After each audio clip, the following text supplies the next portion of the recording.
నమస్తే. ఇవాళ మన స్టూడియోలో senior ayurvedic specialist Chittubotla Madhusudan Sharma గారు ఉన్నారు. డాక్టర్ గారితో మాట్లాడదాం.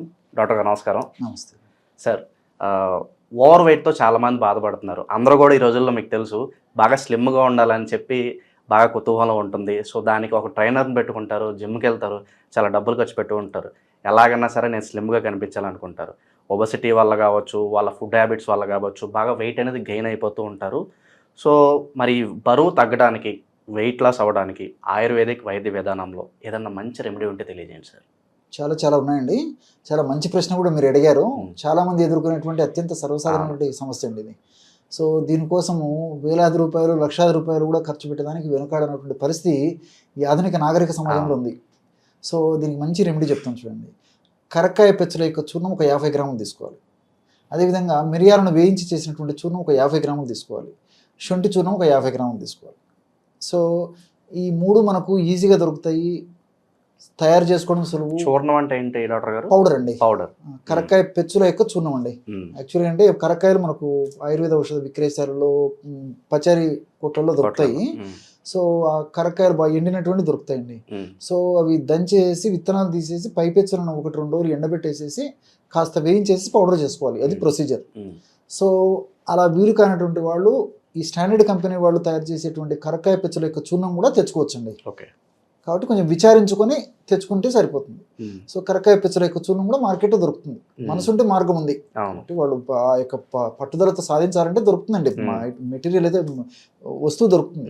కరక్కాయ పెచ్చల యొక్క చూర్ణం ఒక 50 గ్రాములు, తర్వాత మిరియాల చూర్ణం 50 గ్రాములు, శొంఠి చూర్ణం 50 గ్రాములు. ఈ రెండు ఇంచుమించు అందరి ఇళ్ళలో ఉండేటివి మిరియాలు, శొంఠి. అలానే ఎండించి తయారు చేసినటువంటి పదార్థం ఏదైతుందో అదే శొంఠి అండి. ఓకే. దీన్ని పాలల్లో వేసుకుని తాగాలంటారు, లైక్ దేనిలో కలిపి చెప్తానండి. ఈ 3 పదార్థాలు కలిసిపోయిన తర్వాత ఈచ్ ఒక 50 గ్రామ్స్ అనేసరికి 150 గ్రామ్స్ మెడిసిన్ రెడీ అయిపోతుంది. ఈ 150 గ్రామ్స్ మెడిసిన్ ఇంచుమించు 1 మంత్కి సరిపోతుందండి. ఒక నెల మీకు క్యాలిక్యులేషన్ కూడా చెప్తాను చూడండి. సో ఈ యొక్క మెడిసిన్ ఎలా వాడుకోవాలంటే అండి, రోజు ఉదయం పూట ఆహారానికి ఒక 15 నిమిషాల ముందు, రాత్రిపూట ఆహారానికి ఒక 15 నిమిషాల ముందు 1/2 టీ స్పూన్ అంటే ఒక 2.5 గ్రామ్స్ పౌడర్ ఉదయము, 2.5 గ్రామ్స్ పౌడర్ నైటు ఒక ప్లేట్లో వేసేసుకొని తగినంత స్వచ్ఛమైనటువంటి తేనె కలిపేసి చప్పరించేసి మింగేసేయాలి. అలా కుదరక, తేనె మంచి దొరక, వీలు పడనటువంటి వాళ్ళు కాస్త 50 ml నీళ్ళలో కలిపి కూడా తీసుకోవచ్చు. లేదు అలా వీలు పడనటువంటి వాళ్ళు 50 ml తాజా పల్చటి తీయటి మజ్జిగ 50 ml to 100 ml వరకు కూడా వాడుకోవచ్చు అండి. ప్రాబ్లం ఏం లేదు. మజ్జిగలో కలుపుకొని తీసుకోవచ్చు. ఇలా నీళ్ళతో కానీ, తేనెతో కానీ, మజ్జిగతో కానీ ఎవరికి ఎలా వీలైతే, ఎలా అనుకూలంగా ఉంటే అలా వాడుకోవచ్చు. ఎవరి ఇంట్రెస్ట్ బట్టి వాళ్ళు, ఎవరి టేస్ట్ వాళ్ళది. సో ఆ విధంగా వాడుకోవడం వల్ల దేహంలో కొవ్వు కణాల్లో ఏ భాగంలో ఎక్కడ ఎక్కువగా సంచితమైనట్టు కొవ్వు ఉన్నప్పటికీ ఆ కొవ్వు కరగడం మొదలవుతుందండి. ఈ మందులకు ఉన్నటువంటి ప్రత్యేకత అది. కాబట్టి మనకు దాని మీద నిర్లక్ష్యంగా దాన్ని సరిగ్గా మనం సద్వినియోగం చేసుకోకపోవడం చేతనే ఇలాంటి ఇబ్బందులు ఎదుర్కొంటున్నాం. కానీ కొంచెం అవగాహన పెంచుకొని, ఆరోగ్య స్పృహ పెంచుకొని, వీటిపైన చక్కటి నాలెడ్జ్ని మనం పెంచుకొని వాడుకోగలిగితే మంచి రిజల్ట్ వస్తాయండి. సో ఇవన్నీ కూడా మనకు పూర్వకాలం నుంచి కూడా వాడుకున్నటువంటి ద్రవ్యాలే, ఔషధాలే. సో ఈ పద్ధతిలో వాడుకుంటడం వల్ల ఒక నెలకు సరిపోతుంది. తర్వాత ఒక నెల అయిన తర్వాత మళ్ళీ ఔషధం అయిపోయినప్పుడు మళ్ళీ ఫ్రెష్గా తయారు చేసుకుని వాడుకోవాలండి. ఇది కూడా తాజాగా తయారు చేసుకుని వాడుకుంటుండడం వల్ల మంచి రిజల్ట్స్ వస్తాయి అన్నమాట. అలాగే సార్, ఈ ఔషధంతో పాటు ఆహారపు అలవాట్లు ఎలా ఉండాలి? ఎందుకంటే ఈ ఔషధం తీసుకుంటాం, వెళ్ళి బిర్యానీలు తినేసో, ఇలా జంక్ ఫుడ్ తినేసో అది తీసుకున్నా కూడా మనకు ఉపయోగం ఉండదు. కాబట్టి వీటితో పాటు మనకు ఆహారపు అలవాట్లు అనేది ఎలా ఉండాలి? మన డైట్ అనేది ప్రాపర్గా ఎలా ఉంటే బాగుంటుంది? ఎస్. సో ఈ రోజుల్లో యాక్చువల్లీ ఈ సమస్య వచ్చేది ఆహారంతో వస్తుందండి. అవును. దీని పేరే ఒబెసిటీ.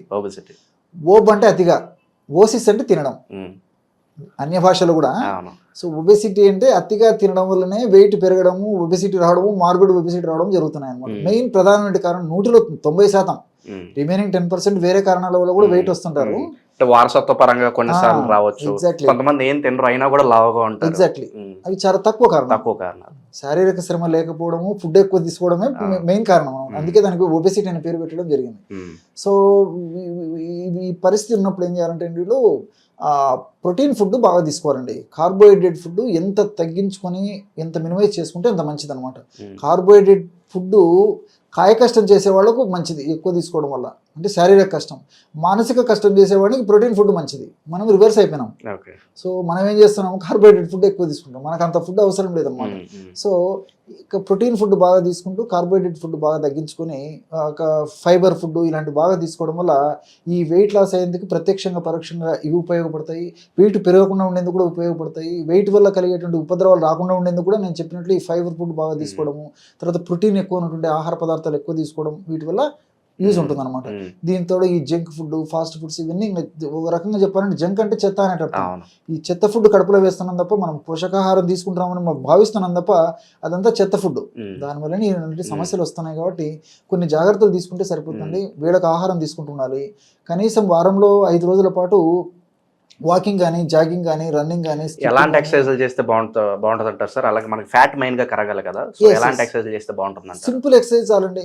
మరి ఏదో తీవ్ర స్థాయిలో ఆసనాలు లాంటివి కాకుండా సింపుల్ గా చెప్తాను. ముందు ఇది ప్రయత్నం చేస్తే చాలా మందికి వీటితోనే తగ్గిపోతుందండి. సో వాకింగ్ కానీ, జాగింగ్ కానీ, రన్నింగ్ కానీ, స్కిప్పింగ్ కానీ, స్విమ్మింగ్ కానీ, ఇవి వారంలో 5 రోజుల పాటు ఆ యొక్క పరిస్థితిని బట్టి చేసి ఒక హాఫ్ అన్ అవర్ లేదా 30 గంటలు, గంట సేపు రెగ్యులర్గా చేయడం వల్ల, అంటే వారంలో 5 రోజుల పాటు చేయడం వల్ల కూడా కంట్రోల్ అయిపోతుంది. రెండోది ఏంటంటే నైట్ అర్లీగా ఆహారం తీసుకోవాలండి. చాలా మందికి ఇది తెలియదు అనమాట, టిప్పు. సో రాత్రి పూట అర్లీగా ఆహారం తీసుకుంటే ఈ ఫ్యాట్ బాగా మెటబాలిజం జరిగేసి బాగా కొవ్వు కరిగిపోతుంది అనమాట. మనం రాత్రి ఎప్పుడో 10ంటికి, 11ంటికి, 12ంటికి, 1 గంటకు తెల్లవారులు తింటూ కూర్చుంటే మాత్రం ఆ పరిస్థితి ఉన్నప్పుడు కొవ్వు కరగదు. కరగకపో కొత్తగా విపరీతంగా కొవ్వు కూడా యాడ్ అయిపోతుందండి. సో అది కొంచెం జాగ్రత్తగా తీసుకొని అర్లీగా లైట్ ఫుడ్ తీసుకోవాలి, అర్లీగా తీసుకోవాలి. అదేవిధంగా తేలిక జీర్ణమైనటువంటి ఆహారం తీసుకోవాలి. ప్రకృతిలో లభించేటువంటి పదార్థాలనే వీలైనంత వరకు ముఖ్యంగా ఈవినింగ్ అవర్స్లో యాజ్ ఏ డిన్నర్గా వాడుకోవాలండి. అట్లా వాడుకోవడం వల్ల మంచి రిజల్ట్ వస్తుందండి. మొత్తానికి ఆయుర్వేదిక్ వైద్య విధానంలో వెయిట్ లాస్ అవడానికి డాక్టర్ గారు మంచి రెమెడీ అయితే తెలియజేశారు. కేవలం మీరు ఓవర్ వెయిట్ అవడమే కాదు, ఇంకేదన్నా సమస్యతో బాధపడుతున్నా కూడా మీరు డాక్టర్ గారిని సంప్రదించవచ్చు. మీ సమస్యకు తగిన పరిష్కారం అయితే డాక్టర్ గారు తెలియజేస్తారు. నమస్కారం.